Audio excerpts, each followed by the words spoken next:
여러분 안녕하십니까. 자동차 마케팅의 시선의 이순남입니다. EU 국가에서 35년부터 내연기관차 판매 중지가 된다는 거 저희 구독자라면 다 아실 겁니다. 안 보신 분들은 저희 지난 영상 참고해 주시고요. EU-위원회는 지금까지 기업에 의한 자유로운 경쟁을 중시해 왔습니다. 그러나 탈탄소라는 정의를 앞세워 한국, 중국의 배터리 업체를 죽이려고 EU 배터리 규제를 도입하였습니다. 이 규제 내용이 도대체 어떻길래 동아시아에 있는 배터리 업체들이 어려워진다고 하는 것일까요? 기대가 되신다면 구독과 좋아요 부탁드리면서 자, 오늘도 시작하겠습니다. 먼저 유럽 자동차 시장에 적용되고 있는 환경 규제부터 다시 한번 정리해 보겠습니다. CO2 규제는 계속 강화되어 왔고 20년부터는 95g으로 강화되었습니다. 작년 폭스바겐 제규어 랜드로버는 이 규제치를 만족하지 못하여 막대한 벌금을 물어야 했습니다. 스텔란티스와 포드, 마츠다도 대응하지 못했지만 벌금 대신 각각 전기차만 판매하는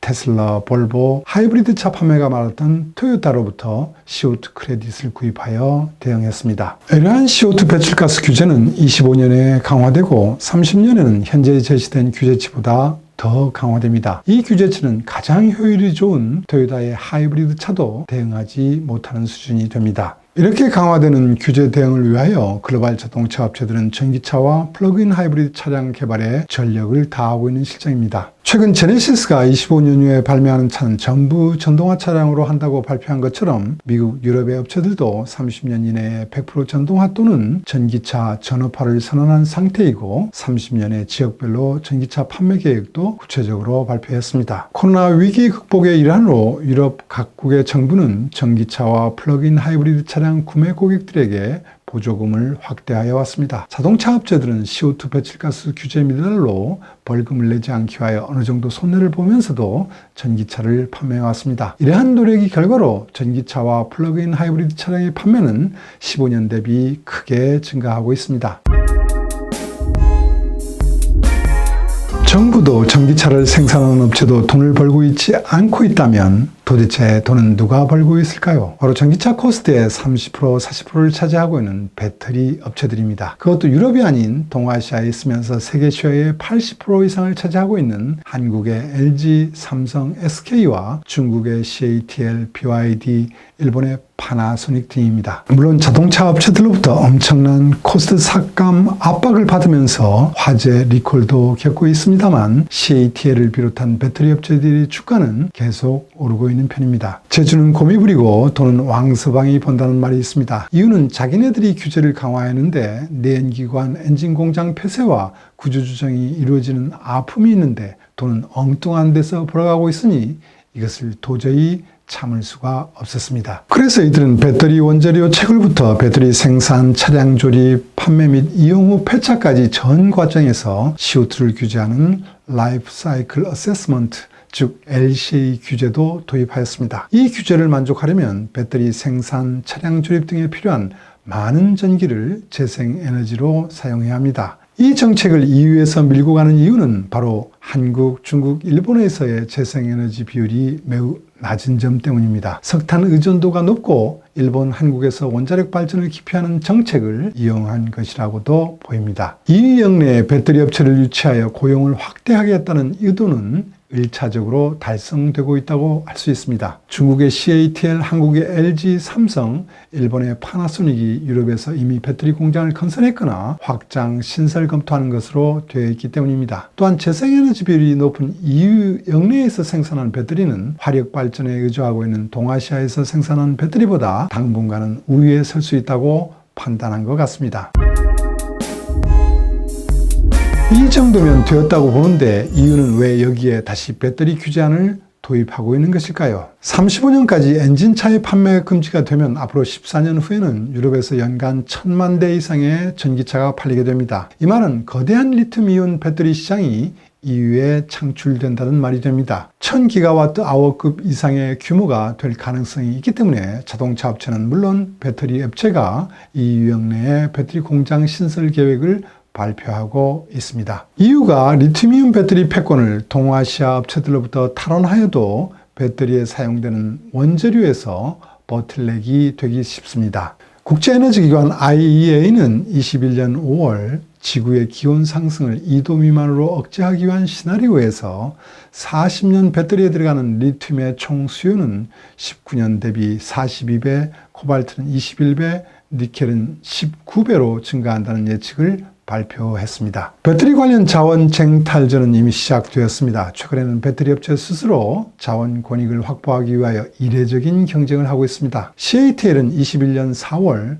콩고 민주공화국에서의 코발트 광산 권익을 갖고 있는 중국 기업에게 출자를 했습니다. 테슬라는 어떻습니까? 미국 네바다주 리튬을 포함한 점토 광산 권익을 확보했습니다. 배터리 업체들에게 광산 등의 권익 확보는 엄청난 투자가 필요합니다. 토요타는 호주의 BHP와 니켈이 안정적 공급을 위한 각서를 체결하였고, 현대차의 인도네시아 배터리 공장 건설도 궁극적으로는 니켈이 안정적 확보에 있지 않나 생각됩니다. 이 원재료에 대한 중국의 지배력은 예상외로 큽니다. 예를 들면 코발트 생산의 68%를 차지하고 있는 콩고 민주공화국의 많은 광산이 이미 중국 자본에 의해 지배되고 있습니다. 이런 중국의 독점권을 그대로 내버려두면 어떻게 되겠습니까? 중국 배터리 업체들이 EU 영내에서 생산하더라도 핵심 재료를 가지고 휘두른다면 얼마든지 시장은 왜곡될 가능성이 있습니다. 이유는 탈탄소를 목표로 에너지 전환과 함께 환경 정책의 주요한 요소로 서큘라 에코노미, 즉 순환 경제를 내걸었습니다. 그 중점 대상으로 선정한 것이 리튬이온 배터리입니다. 이러한 중국의 움직임에 대응하고 EU를 배터리 자원 대국으로 만들기 위한 전략이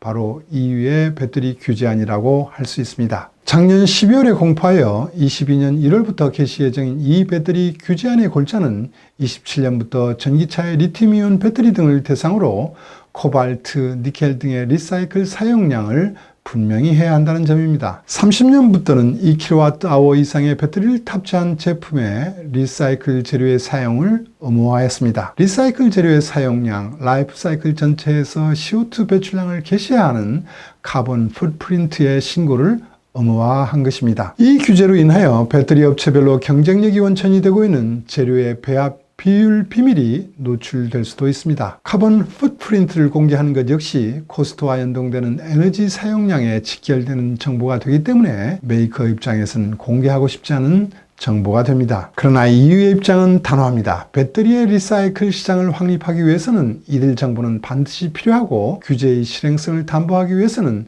정보 공개는 당연하다는 입장입니다. 규제의 근간을 흔들 수 있는 위조 리사이클 부품을 배제하기 위해서도 정보 게시는 절대 필요한 것으로 여기고 있습니다. 이 규제는 배터리 개발업체의 위상을 흔들 수 있는 것으로 EU 기준에 준한 리사이클 재료를 리튬이온 배터리에 적용하지 않으면 유럽에서의 배터리 제조 판매가 곤란해진다는 것을 의미합니다. 어쨌든 이 영내에서의 배터리 산업을 확실하게 창출하겠다는 강한 의지를 구체화하는 수단이 배터리 규제가 되는 것이고, 그 가운데서도 새롭게 추가된 것이 리사이클 규제입니다. 즉 EU 영내에서 생산한 배터리를 회수하여 리사이클제로서 다시 배터리에 사용하는 클로스드 룹 배터리 공장을 만드는 것은 동아시아에 의존하지 않은 배터리 서플라이 체인이 EU 영내에 확립되는 것을 의미합니다. 이를 위하여 EU는 또 배터리 규제안의 국제 표준화를 위한 포석도 일찍 깔아놨습니다. 18년 프랑스 표준화 기관인 아프노르는 국제 표준화 기구 ISO의 서큘라 에코노미에 관한 기술위원회 설치를 제안했습니다. 현재 기술위원회 322에서 표준화에 대한 협의가 이루어지고 있습니다. 참가국은 72개국, 업저버 12개국에 이르고 있으며 의장국은 역시 프랑스입니다. 어쨌든 ISO 규격으로 승격이 되면 세계 많은 국가나 지역에서 EU 룰에 준하여 배터리를 개발해야 합니다.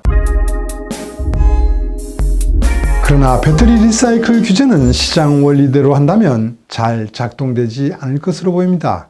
리사이클 설비에 막대한 투자가 필요하지만 니켈과 코발트의 시장 가격은 킬로그램당 수만 원 정도로 그만큼 비싸지 않기 때문입니다. 이유가 엄격한 규제를 내세우는 것은 시장 원리에 의존해서는 배터리 리사이클 시장을 구축할 수 없다는 생각도 배경에 있습니다. 실제로 배터리 리사이클 기업들은 EU의 정보 게시 의무화를 환영하는 편입니다. 리사이클 대상품에 어떤 재료가 포함되어 있는가를 리사이클 업체들에게는 매출에 직결되기 때문에 반드시 알고 싶은 정보가 됩니다. 리사이클 업체들은 가능하면 NMC, 니켈, 망간, 코발트계의 리튬이온 배터리를 취급하고 싶어 할 것입니다.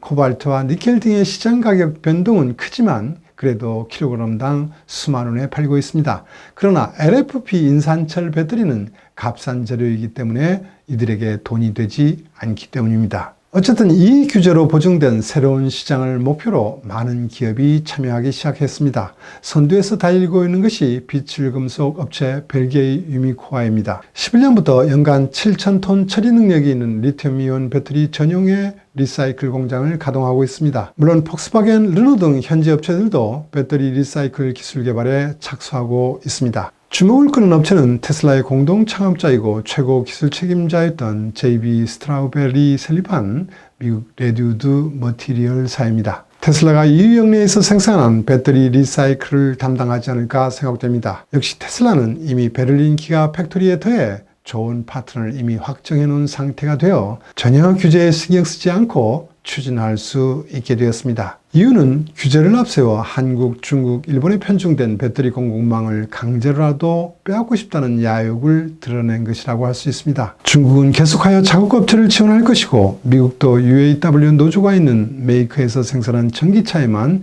지원하는 정책을 지원하는 등 보호주의 정책이 더 강화되고 있습니다. 이것이 오늘의 냉엄한 현실입니다. 현대차는 최근 인도네시아의 LG와 합작으로 배터리 공장을 건설한다고 발표했습니다. 15만 대의 전기차를 만들 수 있는 규모로 봐서는 유럽 용도보다는 한국 내 수요를 먼저 대응한다는 전략으로 보입니다. 현대차의 유럽 시장을 대응하기 위한 배터리 전략이 궁금해집니다. 오늘은 여기까지 하겠습니다. 들어주셔서 감사합니다.